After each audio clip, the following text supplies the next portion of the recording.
MegaMan X was a big success, and with any success comes sequels, and MegaMan X has a lot of sequels.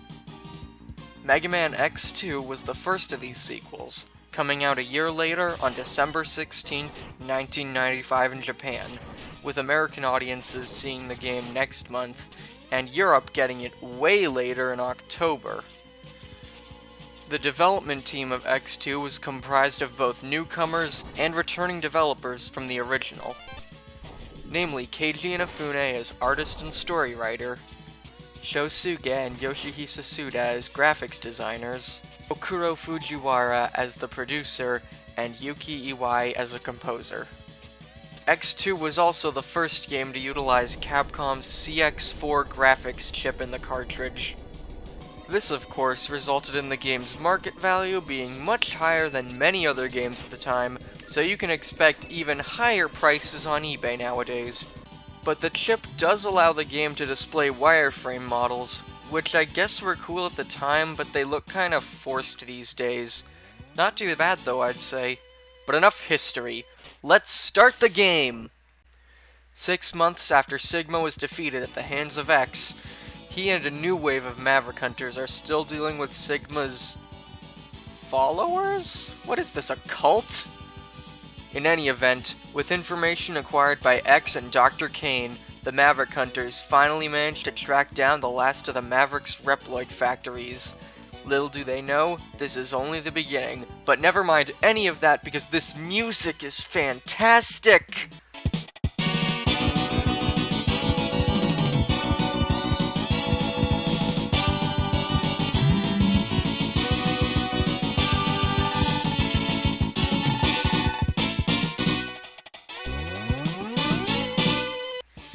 As X approaches the factory on his ride bike, his companion, the fan-favorite green biker dude, sadly doesn't make it. No, literally, that's what the MegaMan Twitter called him. But X raids the factory and takes down this giant mechanoid that's far too weak to be guarding this place. Look at that, I didn't even get hit. But a small group appears to be watching X and seem to be planning something. As such, they deploy 8 Mavericks in an attempt to keep X busy as they try to figure out the location of this control chip they mention, and also proceed in construction of something. Then stage select. After taking out a few of the Mavericks, the mysterious group decides to slow X down themselves, contacting the Maverick Hunters, introducing themselves as the X Hunters, Surges, Violin, and Agile. The 3 inform X that they have all of Zero's parts, and the 3 challenge him to find them and defeat them to get Zero's parts back. Since the Maverick Hunters possess Zero's control chip, recovering Zero's parts would allow them to bring him back without any issues. So X makes it a goal to take out the X Hunters to recover Zero's body, while also taking out all the Mavericks they deployed along the way. Alright, these stakes are much better this time. Not only having more cutscenes, but the active goal of recovering Zero's parts makes this story feel more involved with the gameplay, and also makes it more personal for X, seeing as he watched Zero die right in front of him in the last game. But let's talk about the gameplay next, before I talk about the rest of the story. I'll briefly mention the control because it's not too different from last time. X plays exactly the same as he did in X1. He can run, jump, shoot, charge, and he can also dash by default now. And that's really it. Now the stages, and damn these are good. Wire Sponge's stage is where I recommend starting. You can get both the power-ups in this place without any prerequisites from other places. And Wire Sponge himself is a very easy fight. The stage has some weather effects in some areas that either make the screen bright or push you backwards. There's also a random elevator in the middle of it. Defeating Wire Sponge gets you the Strike Chain, a grappling hook that can pull you towards walls and yank pickups closer. A weapon I'd get more use out of it if it was a bit longer. But you know what? This thing's really fun to get around stages with. But as it is, it does the job well. And charging it doesn't do anything but make it bigger. Wheelgator's stage takes place in a giant tank shaped like a dinosaur. There's a bunch of these narrow spike corridors, and a new ride armor with spiked hands instead of fists like the last game. Also, the screen shakes a lot here, which is really hard on the eyes. You can also find the new Buster upgrade for X's new second armor here. And this thing is awesome. It allows you to charge 2 shots using both arms, and the second one straight up ignores invincibility frames. Also, Wheelgator's pattern is pretty simple. The weapon you get here is the spin wheel, which is good to get early on because man do the stage designers love this thing. All it really does is zip along the ground and break certain blocks, or fire an 8-way shot when charged, but a significant amount of upgrades are locked behind getting this thing, so getting it very early couldn't hurt. Bubble Crab's stage is really basic for a water level, honestly. The main thing is this giant fish that you can destroy in the midst of the stage that will fire lasers at you if you stand in the searchlight beneath it. But if you take that away, all that's left is a wide and empty stage. And the intended way to get the sub-tank here requires the weapon you get from beating it, the Bubble Splash, which is a pretty good weapon since it drifts upwards, fires in a spurt, and when charged gives you a shield that damages whatever you touch without disappearing, but it can also damage you if it doesn't die. All in all, the stage isn't that great, but it's not really bad either. Just kinda underwhelming. Flamestag's stage takes place in a volcano with these beetles that you can use to get to higher ground, pillars that sink the moment you make contact with them, and a chase section where you run from rising lava. This is a fairly tough stage that has a surprising amount of branching paths, but they don't really last that long. Flamestag himself is actually kinda tough as well, unless you have the Bubble Splash, in which this fight just becomes an endurance test, really. Beating him gets you the Speed Burner, which is a sizable projectile on its own, but charging it allows a high-speed dash that does heavy damage to whatever you hit with it, and I love it. Morphmoth's stage is a junkyard with various magnets, a couple mini-bosses involving these parasitic mechanoloids, and this stage contains the body upgrade for the second armor, which not only halves all damage on you like the first armor from the first Mega Man X, but also charges the new Giga Crush ability when you take damage. This is basically a screen nuke, but it doesn't do much against bosses, so use this in the middle of stages if things start to heat up. Morphmoth himself is actually a pretty interesting fight. He starts in this cocoon, but if he stays in there long enough, or loses half his health, he goes up to the top of the screen and flies down in his true form. Beating him will get you the Silk Shot, which is a pretty basic shot that just doesn't go far and splits into multiple chunks. And charging it does nothing but make it bigger, unless you use it in specific places where it gathers a large amount of energy pellets, which can quickly refill your sub-tanks if you need a quick pickup. Magna Centipede stage is a computer lab with top-notch security. Searchlights that trigger both turrets and pitfalls, moving blocks that try to crush you, and a holographic sword mini-boss that puts that CX4 chip to use. This stage is honestly really fun, and it's actually my favorite in the game too. It's really challenging but fair, and with a ton of great set pieces to back it up. My favorite is this room that plays Puyo Puyo with itself while this reticle tries to scan you, and the more you get scanned, the tougher the second mini-boss will be, and the upgrades here are well hidden and fun to find. Sadly, the fight against Magna Centipede himself is rather underwhelming. Defeating him, though, gets you the Magnet Mine, which is a bomb that can be moved up and down, and charging it will turn it into a black hole that absorbs projectiles to increase in size. Actually a really fun weapon to use, if a bit hard to use. Crystal Snail's stage has slippery slopes that you need a ride armor in order to go back up, but dashing down them causes you to pick up a ton of speed. There's also these sloped columns that will easily crush you if you're not careful. This stage also has the helmet upgrade for the second armor. This gives you a scanning scope that allows you to see where hidden paths are located, which can easily find you a bunch of upgrades. The problem being, you need to jump down a pit in order to find it. It's this first pit after the mini-boss room. If you're having trouble finding some upgrades, this will make them much easier to locate. But I wouldn't recommend going to this stage first. Why? Because Crystal Snail is my least favorite boss in this whole game. He can slow down time, which makes it much harder to actually hit him, and much easier for him to hit you. And also his shell makes him completely invulnerable from the back, so you need to hit him from the front. Problem being, he can easily flip around in an instant, making any attacks you fired worthless. Beating him will give you the Crystal Hunter, which can turn enemies into Sonic 2 Chaos Emeralds that you can stand on. No, you can't become Super X.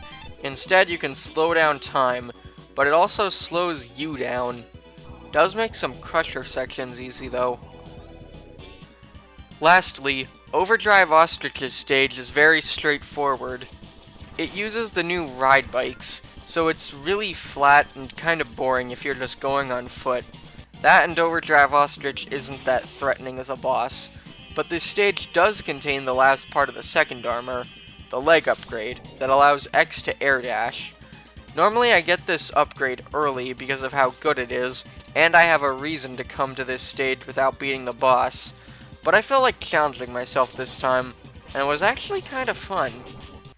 Beating this stage gives you the Sonic Slicer, which is a fairly slow to start projectile, but it can bounce off walls and quickly picks up speed, while charging it does the exact same thing it did when Overdrive Ostrich used it in the fight. Now, the level design in X2 feels a lot more focused than X1. Every stage feels more refined and better planned, but one thing I will criticize is the X-Hunters. After you beat 2 Mavericks, these guys will start showing up in random stages, but they only appear in stages with active Mavericks, and you also need to act fast because they will stop appearing in stages if you beat too many Mavericks. Granted, beating them doesn't impact on the ending, as Zero ends up being brought back regardless, but failing to recover all 3 parts will result in a fight against Zero that X doesn't kill him during, but it will make the final stage harder since you need to beat 2 boss fights in a row on 1 life. If you want my advice on how to get all 3 parts very easily, start with Wire Sponge and Wheel Gator, so that you can have a Heart Tank, a Sub Tank, the Buster upgrade, and the Spin Wheel by the time they start showing up. Then go in and out of a stage you've already beaten, since beating a stage allows you to exit it instantly, until one of them appears in Overdrive Ostrich's stage. Then just walk forward past this ladder, use the Spin Wheel on this tunnel here, and you can easily reach the X-Hunter boss room in this stage, where the powered-up Charge Shot will make short work of them. All of them are really easy, except Surge's, who's actually annoying since he can activate this barrier at random which will soak up your Charge Shot.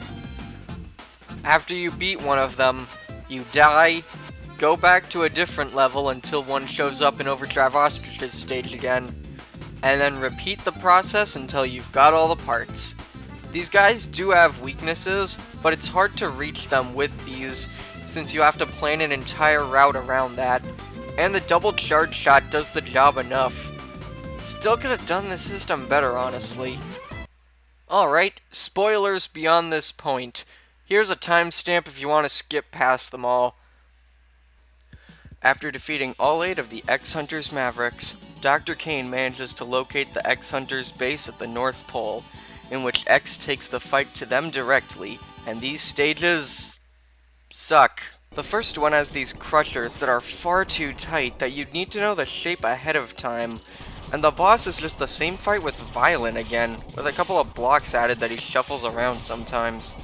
The second stage is just these vertical platforms floating over spikes, complete with a rematch against Surge's, this time in a turret machine. I hated this fight with a burning passion at first, until I realized you could just use the Giga Crush to take out all the turrets at once, letting you hit him right away, making life exponentially more tolerable. Now, while I don't like these stages, they have one major redeeming quality: the music.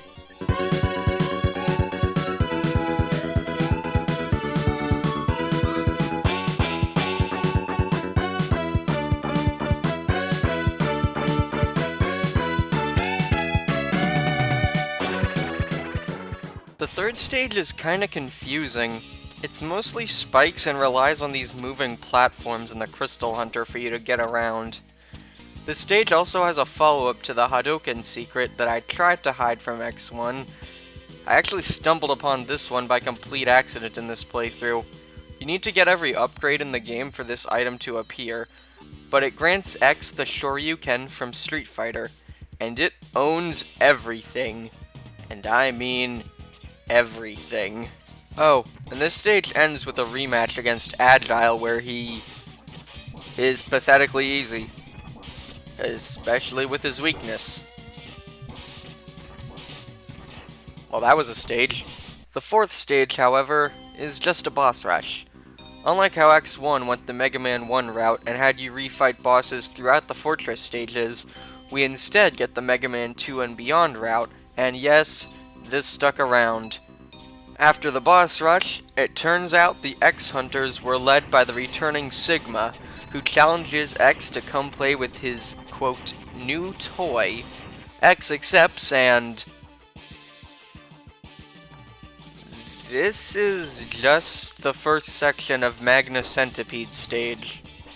Okay, that's just lazy. The searchlights and enemy placement are identical for crying out loud.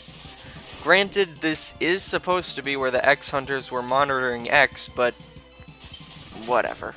Once you reach the first mini-boss room, Sigma shows up in a new body with a black-armored Zero who he claims is the real thing, but the real Zero who X rebuilt shows up to destroy it using his new double charge shot and beam saber, with Sigma soon retreating after Zero calls him out for not studying his blueprints. Wait a second, what's the human equivalent to this? Reading their medical files? Let's go with that before I read into this too much. Zero goes to take out the base's main computer, while X proceeds to follow Sigma, who is now equipped with some Wolverine claws and goes down so easily. But then Sigma's spirit emerges as a wireframe with only 3 methods of defeating him: Strike Chain, Charge Shot, and Shoryuken. Sigma exclaims how he can't understand why Zero won't follow him since he's the last of the Doctor's creations. Dr. Kane? It can't be Light since his last creation was X. I guess it's not that important for now since they don't dwell on this though. X escapes the exploding base just in time and watches the sun rise over the horizon alongside Zero, wondering again if he can truly bring peace to these times. If a world with both Reploids and humans living in harmony is really obtainable, and even then, what must be sacrificed to obtain it? In any case, X takes his ride bike through Overdrive Ostrich's stage once more, and Zero thanks you for playing. Wow, when I first played this game, I felt like it was just more Mega Man X1, but it goes so much further than that. More focused level design, more fun bosses, better upgrades, and far more story. Damn, this is way better than the first game. Sure, the X-Hunters aren't that great, but I can work around them and find a much better overall experience from the first game.